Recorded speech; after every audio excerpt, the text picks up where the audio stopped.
ए राजू, 4 ठे चाय लिया हुआ और 3 ठे मोरिया की दे दे है। राजू आज ना सिर्फ 2 किलो दूध बा, तो आज थोड़ा पानी ज़्यादा मिला के चाय बनाई दे है। कभी आपने सोचा है कि जिस राजू से आप रोज चाय और पान लेते थे, जो राजू दिन के 80 रुपये कमाता था, आज वही राजू अपने एम्प्लॉइज़ को 80 लाख तक का तनख्वाह दे रहा है। यकीन नहीं हो रहा है ना? लेकिन यकीन कर लो। यही मैं आपको यकीन दिलाने आया हूँ कि ये संभव है। नमस्कार, मेरा नाम राज यादव है और मैं उत्तर प्रदेश के एक जौनपुर ज़िले के एक बहुत ही इंटीरियर गांव चमराहा नाम है उसका, मैं वहां से बिलोंग करता हूं। मेरे पिताजी बॉम्बे फिनिक्स मिल में लेबर हुआ करते थे। लाइवलीहुड के लिए, कुछ खाने के लिए तो ज़मीन ज़्यादा उतना नहीं था कि हम लोग खेती कर सकें। तो लाइवलीहुड के सबसे इम्पोर्टेंट क्या होता है गाँव या शहरों में कि लोग या चाय पान की दुकान खोल देते हैं या सब्जी की दुकान खोल लेंगे या टायर पंचर, यही सब ऑप्शंस होते हैं लोगों के पास। तो पिताजी ने भी एक चाय पान की दुकान खोली। और जैसे आपको पता होगा कि गाँव में क्या होता है कि जो मार्केट होती है गाँव से अराउंड 4 से 5 किलोमीटर के मतलब रेडियस में होता है। तो मेरा भी जो गाँव था, मेरी मार्केट थी 5 किलोमीटर के डिस्टेंस पे था। और गाँव में आपने ये भी देखा होगा गुमटी होती, चाय पान की जो गुमटी होती है, लकड़ी का बना होता है छोटा-सा, किसी रोड के किनारे आप लगा लो। तो ऐसे ही हमारा भी शॉप था। तो घर का बड़ा बेटा होने के नाते पिताजी ने बोला, यार तुम ना राजू, मतलब मेरा घर का नाम बस वैसे राजू पड़ गया, बताता हूँ कि क्यों पड़ा। पिताजी ने बोला कि तुम दुकान चलाओ। हम कहा ठीक है। मैं भी 7वीं 8वीं क्लास में पढ़ा, 8वीं क्लास में था मैक्सिमम।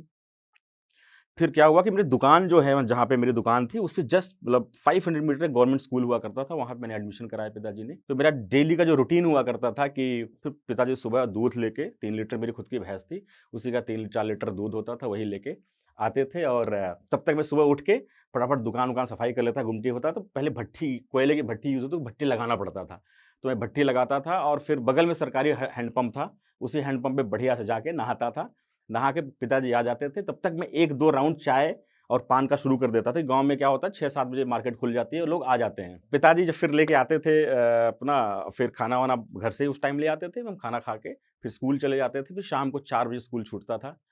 फिर आते थे, फिर पिताजी को दुकान से हटाते थे। वो मेरा पीक टाइम होता था बिज़नेस का बेसिकली। गाँव में लोग शाम को मार्केट आते थे। फिर शाम को क्या होता था, पिताजी घर चले जाते थे, मैं उसी गुमटी में डिबरी जला के आराम से, तो मैं मिट्टी के तेल का डिबरी जला के आराम से उसी में मतलब उसी मतलब दुकान में ऐसे लेट जाता था, पैर फैला के तिरछे करके पूरा पैर आ जाए, और पढ़ाई करता था। क्योंकि मेरे पास और कोई ऑप्शन नहीं, गाँव में मार्केट 7-8 बजे तक मैक्सिमम बंद हो जाती है। तो मेरी लाइफ़ में क्या था, सिर्फ़ पढ़ाई था, चाय की दुकान थी। बट पढ़ाई का ऐसा कोई मोटिवेशन नहीं था ना कि मेरे को ना ना पिताजी ने कभी मोटिवेट किया पढ़ाई करना है, ना ऐसे सराउंडिंग में रहा हूँ कि मैं कि मतलब कुछ ऐसा लगे कि कहीं सपना ही नहीं देखा था कि मैं कुछ बनूँगा आगे चल के कुछ करूँगा। बट मेरे जस्ट बगल में पाल जी समोसा वाले थे। तो जो मेरे दुकान का रोज़ का धंधा होता था, सब 150 से 200 रुपए मैक्सिमम, और उसमें आप कितना बचा लोगे, मतलब रोज़ का 30-40 रुपए बचा लोगे, इससे ज़्यादा बचता नहीं था। तो मुझे लगा कि पाल जी जो समोसे वाले हैं, उनका बगल में दुकान थी, तो वहाँ बड़ी भीड़ लगती थी कि मतलब लोग समोसा खाने आते थे, उनका उनका चटनी बड़ी फ़ेमस हुआ करती थी। तो मेरे दिमाग में आया यार कि इस चाय से चलेगा नहीं, मुझे समोसे का दुकान खोलना है। फिर समोसे का दुकान खोलने में पता किया क्या-क्या चाहिए होगा। क्योंकि समोसा चाय मिलती थी ₹1 की और 50 पैसे की, पान भी मिलता था ₹1 का, ₹1.5 का, 2 क्वालिटी के पान होते थे। और समोसा तो ₹3 शुरुआत होता था, एक आदमी मिनिमम 2 समोसा लेता था, ₹6 लगते थे। और वो जलेबी भी खाता था, तो मेरे को लगा ये इसमें थोड़ा धंधा ज़्यादा होगा। तो फिर मैंने पॉट्स एंड पैन्स, मतलब जो बर्तन होते हैं कि कितना बर्तन एक कारीगर लेगा, जोड़ा घटाया, तो मुझे लगभग ₹3,500 का खर्च दिखा कि ₹3,500 चाहिए इसके लिए। तो मेरे पास ₹3,500 थे ही नहीं। तो मैंने क्या काम किया कि मुझे लगा कि मेरी दुकान से मैं अगर रोज़ 10-10, ₹5-5 बचाऊँगा, चोरी करूँगा बेसिकली, बचाऊँगा क्या, पिताजी को ना पता चले। और मैं क्या किया, जो माचिस के डिब्बे होते हैं खाली, क्योंकि गाँव में क्या होता है ना, लोग सिगरेट और बीड़ी भी पीते थे, तो उनको माचिस देना होता था। तो खाली होता था, मैं उसको रख लेता था। उसी में रोज़ गल्ले में से मैं 10 द ₹5 ₹10 ऐसे जो भी सिक्के या नोट कुछ चोरी करता था, उसी माचिस के डिब्बे में डाल देता था। डाल के फिर मुझे लगा दुकान तो बहुत छोटी होती है लकड़ी वाली, उनका पिताजी कभी दिमाग उनका आ जाएगा, देख लेंगे, खोल लेंगे क्या है। तो मेरे दुकान के जस्ट पीछे एक नाला था, नाली थी, जहाँ मैं जिस जो सरकारी हैंडपंप की मैं बात कर मैं नहाता था, तो वहाँ पे घास उगाई थी। मुझे लगा इसे घास में छुपा दें, कोई जाता नहीं है। तो मैंने अपना माचिस भर-भर के एक हम ऐसे करके 1 महीने तक मैंने छुपाया। तो मैंने कैलकुलेट किया कि मेरा लगभग 700-800 रुपए इकट्ठा होने वाला है। मतलब वो कहते हैं ना कि मतलब कि बुरे काम का बुरा नतीजा। तो एक दिन मैं स्कूल से लौट के आया और देख रहा हूँ कि पूरे नाले की हो गई सफाई। अब मेरा सपना फिर से टूट गया कि मैं कहा यार लग रहा है समोसे की दुकान खोल नहीं पाऊँगा। फिर मैंने मेरा एक दोस्त था उसी स्कूल में पढ़ता था, तो उसके पिताजी बॉम्बे में नौकरी करते थे, अच्छा काम करते थे। फिर उससे बोला, हम कहा, "यार पप्पू, हमको यार ₹3000 दे दोगे?" तो बोला, "क्या करोगे?" हम कहा, "यार सोच रहे हैं पाल जैसा समोसे की दुकान खोल लेते हैं।" तो बोला, "हाँ यार, आइडिया तुम्हारा अच्छा है, लेकिन ₹3000।" हम कहे, "हाँ, 3000 दे दो और मैं तुम्हें हर महीने थोड़ा-थोड़ा करके लौटा दूँगा।" तो वो प्रेशर में हाँ तो कह दिया, लेकिन वो देना नहीं चाहता था। तो मुझे उसने 4 महीने तक बेवकूफ़ बनाया कि अब दे रहा हूँ पापा, आप भेजने वाले हैं, अब भेजने वाले हैं। तो नहीं दिया उसने, फाइनली नहीं दिया। लेकिन मैं इस उम्मीद में रहा कि मेरे को वो ₹3000 मिलेगा, मेरे समोसे की दुकान मतलब खुलेगी। ये यकीन मानिए, अगर आपका कहीं से भी सपना टूटे या सपना छोटा देखें, तो ये मान के चलिए कि भगवान ने आपके लिए कुछ बड़ा प्लान करके रखा है और मेरे लिए वो ₹3 या 3000 मेरा दोस्त देने वाला था, वो नहीं, मुझे मेरे लिए भगवान ने 300 करोड़ रुपए प्लान करके रखा हुआ था।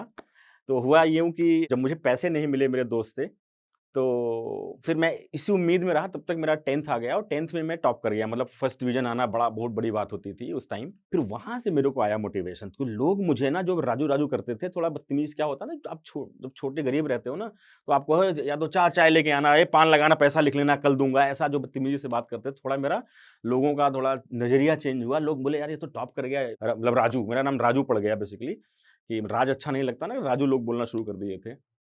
फिर फिर वहाँ से मुझे मोटिवेशन आया कि मुझे पढ़ाई करनी चाहिए। तो मैंने फिज़िक्स, केमिस्ट्री, मैथ से मैंने 12th भी किया। इसके बाद फिर मैंने इंजीनियरिंग का एडमिशन के लिए अप्लाई किया। मेरा हो गया, लेकिन मेरे पास 17,000 फीस था, वो अवेलेबल नहीं हो पाया। पिताजी ने सबसे माँगा। हालाँकि पिताजी ने मना कर दिया कि यार रहने दो, पढ़ाई नहीं करनी है। फिर मैंने कहा नहीं करनी है, तूने पैसे इकट्ठे करने की कोशिश किया, बट नहीं हो पाया। फिर हमने छोड़ दिया, हम कहा छोड़ो, फिर से चाय-पानी बेचते हैं। तो एक दिन क्या हुआ कि मेरे चाचा का बेटा, जो मतलब गाँव के पड़ोसी थे, मुझसे मतलब 2 साल छोटा था, पिंटू नाम था उसका। तो उसका एडमिशन हो गया इंजीनियरिंग कॉलेज में। तो उसका हो गया, तो गाँव की औरतें होती हैं ना, आपस में जैसे बोलती हैं, मेरा बेटा तो ये हो गया कि अरे मतलब हमारा पिंटू तो इंजीनियर बन गया, तोहार कब बनी? है ना? तो ऐसा बोली होंगी अपनी भाषा में, तो मेरी मम्मी को ये बात खटक गई कि उनको बड़ा बुरा लगा होगा। तो मैं एक दिन गाँव गया था, मैं ज़्यादा तो गाँव जाता नहीं था, कि मैं दुकान पे ही रहता। संडे का दिन था, तो मैं गाँव गया था। तो माताजी मुझसे मिली, बोली, "राजू, क्या तू इंजीनियर नहीं बन सकता है?" हमने कहा, "हाँ, बन सकते हैं, हम भी फिज़िक्स, केमिस्ट्री, मैथ से हैं। तुम तो बन ही सकते हैं, हमारा हुआ भी था, पैसे ही नहीं इकट्ठा हुआ है।" तो मेरी म मम्मी बोली कि बेटा कैसे भी करके इंजीनियर बन जाता है। हम कहा अच्छा चलो पक्का अब इंजीनियर बनना। फिर मैंने एग्ज़ाम दिया और बट बिना मन से दिया था ऐसे ही, मेरा हो गया। लेकिन अब चैलेंज आ गया पैसे का, कि पैसे नहीं थे हमारे पास, कि 19,000 पहले फ्री सीट पे सीट हुआ करते थे, 19,000 रुपए, 19,000 रुपए इकट्ठा करना। मेरे पास खेत भी नहीं था, हम लोन ले पाएँ। लैंड भी नहीं था, हम लोन ले सकते थे। तब सबसे हमने पैसे माँगने इकट्ठा करे, किसी से 500, किसी से ₹1000, ऐसे करके मैं कहा पहला साल एडमिशन लेता हूँ, इसके बाद देखते हैं कैसे हो स तो पहले साल हो जाएगा, I am sure second year भी होगा। लेकिन मैंने अपने पिताजी का, अपने पापा का मोरल को भी डाउन नहीं होने दिया। मैं कहा उनको ये ना लगने दूँ मैं कि यार इस महीने इकट्ठा हो जाएगा, इस साल अगले साल कैसे करूँगा? मैंने कहा पिताजी सब हो जाएगा, मैं ट्यूशन पढ़ाऊँगा, वहाँ जाके सब्ज़ी बेचूँगा, वहाँ पान की दुकान खोलूँगा, बट करने देते हैं। तो उनको कॉन्फिडेंस दिया, फिर हमने पैसे इकट्ठा करके फिर पहले साल एडमिशन हमने, और भी कंप्यूटर, अब मुझे कोई गॉडफ़ादर नहीं था मुझे बताने वाला कि यार तुम ये ब्रांच ले लो, ये ले लो, मुझे कोई आइडिया, मैं लाइफ़ में कंप्यूटर देखा भी नहीं था, लेकिन मुझे लगा कि मुझे कंप्यूटर ही लेना चाहिए। आप मुझे कनेक्ट कर पाओगे कि जब मैं पहली बार एडमिशन लिए क्लासरूम में गया, तो एक हमारी जो पहला क्लास था, एक और मैडम आई, उनका पहला क्लास था, वो लगी अंग्रेजी में कंटिन्यू, उन्होंने 45 मिनट क्या बोला, मुझे एक शब्द भी नहीं समझ में आया। मैं लगा पीछे बैठा था, मुझे लगा रोने, मैं कहा यार अब तो ये फँस गया, क्योंकि ये तो बहुत ही गलत हो गया, हमारे पिताजी तो मर जाएँगे, पूरा मतलब हम तो खत्म हो गए, हमको जब एक शब्द समझ में, क्योंकि पूरा अंग्रेजी में बोला, हमने अंग्रेजी कभी ठीक से पढ़ा ही नहीं था, गाँव में तो ऐसे हिंदी में पढ़ाया जाता है। तो मैं एकदम डिप्रेशन में चला गया। मुझे लगा अब तो, फिर हमने कहा नहीं राजू, तुम्हें लड़ना है। तो मैं क्या करता था कि मैं रहने के लिए, मैं हॉस्टल में नहीं, कि हॉस्टल में बहुत पैसा लगता, तो मैं बाहर डेलीगेसी में, एक दोस्त थे जान-पहचान के, उनके यहाँ समझ लो फ्री में ही रहता था।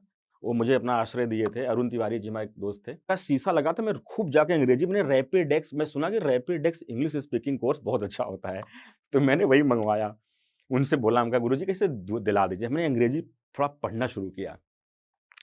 फिर मैं काफ़ी उसको करने के बाद फिर 4-6 8 दिन बाद मैं अंग्रेजी समझने लगा। फिर मेरा मतलब एक अच्छे स्टूडेंट में गिनती होने लगी। धीरे-धीरे फिर मैंने अपना बीटेक कंप्लीट किया। फिर पहली जो नौकरी लगी, जो कैंपस प्लेसमेंट आता है, तो कॉलेज में उस टाइम नहीं आया। तो लेकिन ये हुआ कि हमें एक नौकरी मिल गई, उसका स्टाइपेंड 3000 ₹3000 था।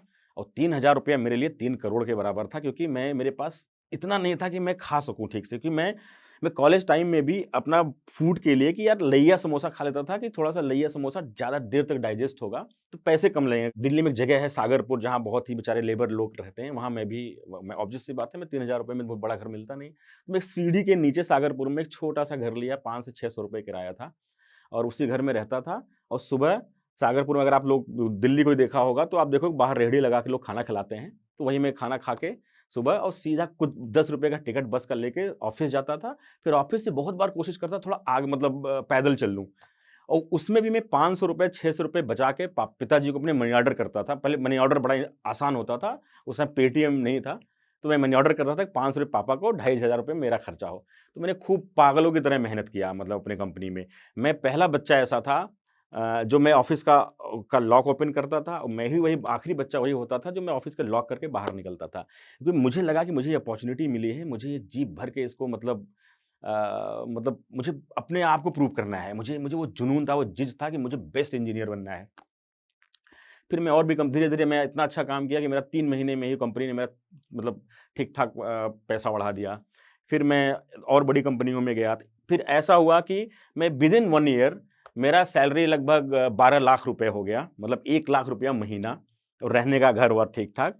और फिर मुझे लगा कि अब मेरे पास तब हर एक, अगर आप लोग भी कोई भी हर एक गरीब बेटे का ये सपना होता है ना, उसकी अपने माँ-बाप के लिए एक अच्छा-सा लाइफ़ दे सके, एक अच्छा घर बनवा सके।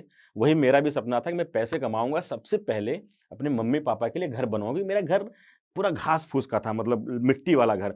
उसमें भी ऐसा हुआ कि एक बार बारिश हुई और मेरा नीम का पेड़ था, मेरे घर पे ही गिर गया। वो भी घर तहस-नहस हो गया। उस टाइम मैं बीटेक 4th ईयर में था, और मेरे घरवालों ने मुझे बताया तक नहीं कि हमारा घर गिर गया है। तो मैं कि मेरे बेटे का एग्ज़ाम है, डिस्टर्ब होगा। तो मैंने पैसा इकट्ठा किया फटाफट, और फिर मैंने एक अच्छा-सा घर बनवाया। पिताजी के लिए कुछ ज़मीनें खरीदी, और मैं कहा अब दुकान बंद कर दिया। हम कहा दुकान बंद करिए, आप आइए, खेती करिए, उसी में खुश रहिए, हम बाकी हम पैसा तो कमा ही रहे हैं। फिर मुझे लगा कि मुझे अ अपना कुछ शुरू फिर से करना चाहिए। मुझे लगा मेरे पास खोने को है नहीं। अब मेरा 12-15 लाख का पैकेज है, बहुत करूँगा, बहुत बुरा होगा कि मैं अपना शुरू करूँगा, फेल हो जाऊँगा, तो मेरा सैलरी 12 लाख से 6 लाख होगी। जब मैं 3,000 रुपए में अच्छे सर्वाइव कर लिया, तो 50,000 में बहुत अच्छे से जी लूँगा। मैं ये सोच के मैंने रातों-रात डिसीज़न लिया, और मैंने ईमेल किया अपनी कंपनी को कि मैं रेज़िग्नेशन दे रहा हूँ। सुबह कंपनी में तहलका मचा कि नहीं, नहीं तुम नहीं छोड़ सकते, तुम्हें उनका एक और कंपनी थी, बोलो तुमको उसका सीईओ बना देते हैं। मैं कहा नहीं सर, मुझे अपना शुरू करना है। और मुझे पता है कि आप लोग ये सुनना चाह रहे होंगे कि वो चाय की दुकान से लेके ये 300 करोड़ की जर्नी, बट अभी थोड़ा और टाइम लगेगा, अभी 7-8 मिनट का वीडियो और बाकी है। हमने अपना रातों-रात मतलब दिया रेजिग्नेशन, और कहीं न अगर आप लोग देखोगे ना, मतलब इंडिया की या मतलब की राजनीति चाय की दुकान से शुरू होती है। वहाँ पे अलग भाँति-भाँति के लोग आते हैं। कोई कोई अपनी पर्सनल प्रॉब्लम डिस्कस कर रहा है, कोई एजुकेशन डिस्कस कर रहा है, कोई हेल्थ डिस्कस कर रहा है। तो जो चाय वाला सेंटर होता है, आप लोग भी नौकरी करते होंगे, आप लोग आके चाय की दुकान पे ना अपना गॉसिप करते होंगे कि यार फलाना ऐसा है, हमारा टीम लीडर ऐसा। मतलब मल्टीपल, आप चाय ऐसा, वो दुकान ऐसी चीज़ है, जहाँ पे आपको पूरा गॉसिप मिलने वाला है। पूरा प्रॉब्लम आपको वहीं से मिल जाएगा। तो कहीं न कहीं से वो चाय की दुकान, मेरी जो पान की दुकान थी, वहाँ पे मुझे बहुत कुछ समझने को मिला, दुनिया को, ह्यूमन बिहेवियर, ह्यूमन साइकोलॉजी, कोई कैसे क्या बोलता है, कितने कौन-सा घटिया आदमी है, कौन-सा अच्छा आदमी है, इसकी परख मेरे को उस दुकान से होने लगी। मैंने अपनी आईटी सर्विस कंपनी का खोलने का सोचा। मेरे पॉकेट उस टाइम मैंने सेविंग करी थी, ढाई 3 लाख रुपए थे। फिर मैंने पिताजी को फ़ोन किया कि बाबूजी हम ना एक फिर से हम एक आईटी कंपनी खोल रहे हैं। उनको लगा कि बोले क्या हो गया, तू फिर से दुकान खोल बे? उनको लगा मैं खुद फिर जो उनको लगा समोसा वाला जिद इसके अंदर अभी भी है। तो उन्होंने बोला कि नहीं, नहीं दुकान-वुकान मत खोलो, बहुत बढ़िया लाइफ़ इतनी ढर्रे में आई है, इतना पैसा आ रहा है, घर-द्वार बन गया है, बेटवा तुम एकदम ये सब प्लीज़ मत करो। तो हमने उनको छुपा दिया। हम कहा ठीक है, ना खोल अब दुकान। तो हमने लेकिन धीरे से अपना रेजिग्नेशन दिया, और 2 महीने का नोटिस पीरियड था, उसी टाइम अपना प्लानिंग किए हम। एक अपने जिस अपार्टमेंट में मैं रहता था, वहीं से अपनी आईटी सर्विस कंपनी, अपना खुद का विज़िटिंग कार्ड बनवाया अकेला, और मैंने अकेला शुरू किया पहले।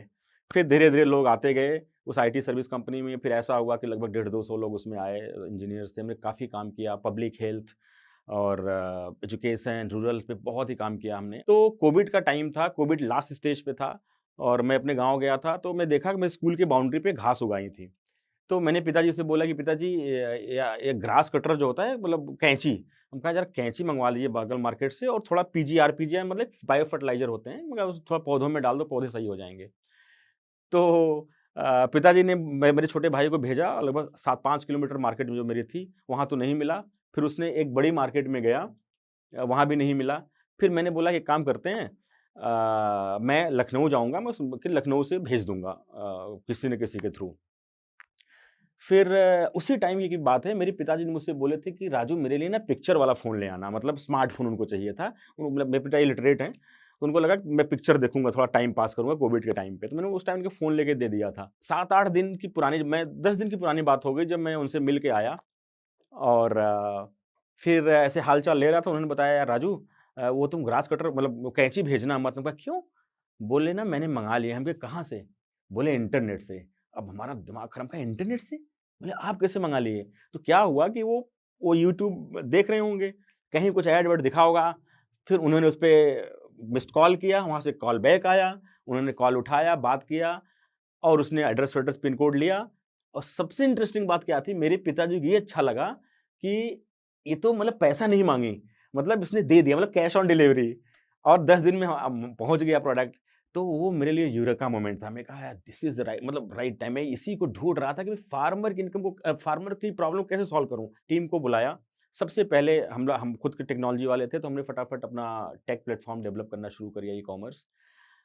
अब मुझे लगा कि फार्मर की, क्योंकि मैं मुझसे बढ़िया किसानी को नहीं समझता, क्योंकि मैं तो एक तो चाय वाला भी था, वहाँ सब लोग आते भी थे। अपनी प्रॉब्लम, किसी कभी गेहूँ खराब हो गया, किसी का पालक जल गया, किसी को मार्केट रेट अच्छा नहीं, किसी को टमाटर का रेट अच्छा नहीं मिला और दूसरा हम भी मार्जिनल फार्मर थे, तो हम भी खेती तो करते ही थे। मैं जानते थे यार अगर इस बार गेहूँ नहीं हुआ तो हम तो खाने के लिए मर जाएँगे।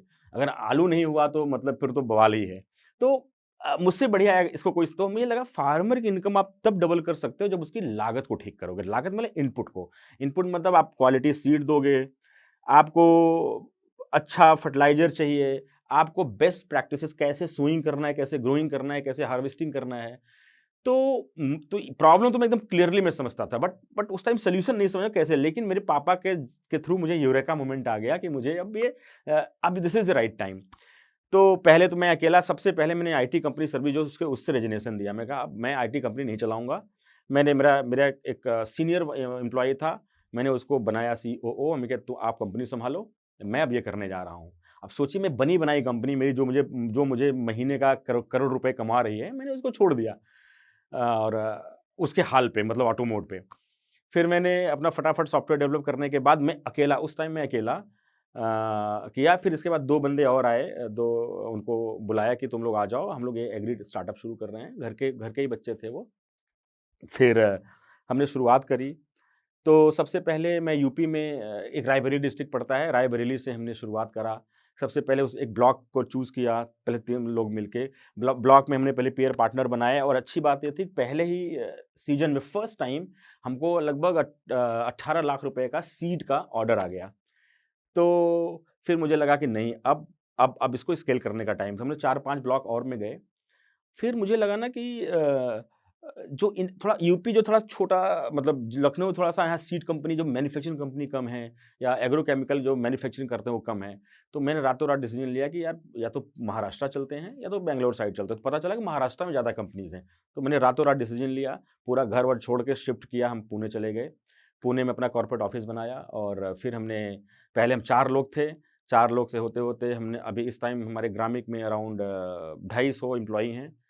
250 लोग काम करते हैं और इंटरेस्टिंग बात है कि उसमें 250 में ये है कि उस 250 में लगभग 47% फीमेल हैं और उस 47% फीमेल में 98% गाँव की लड़कियाँ हैं।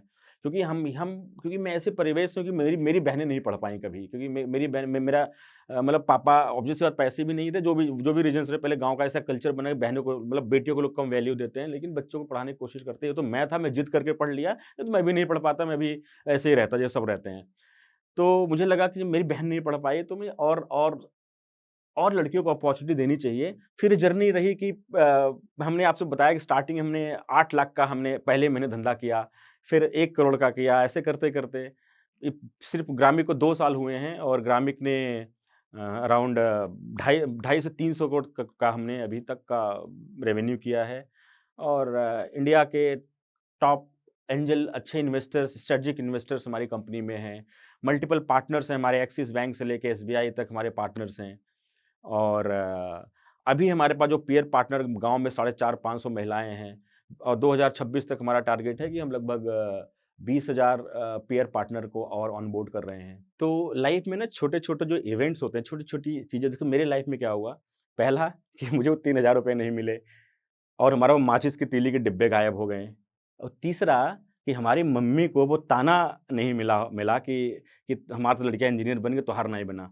तो मतलब ये 3 लाइफ ऐसा इवेंट था, तो आप लोग भी मतलब आई एम श्योर कि आप आपके साथ भी होता है ना, अरे यार हम लोग किस्मत के भरोसे ही बैठते हैं। मतलब मैं देखा हूँ हमारे यहाँ भी मेरे चाचा, ताता, मामा के बच्चे हैं, अरे हमारी किस्मत नहीं ठीक रही यार, नाइब है।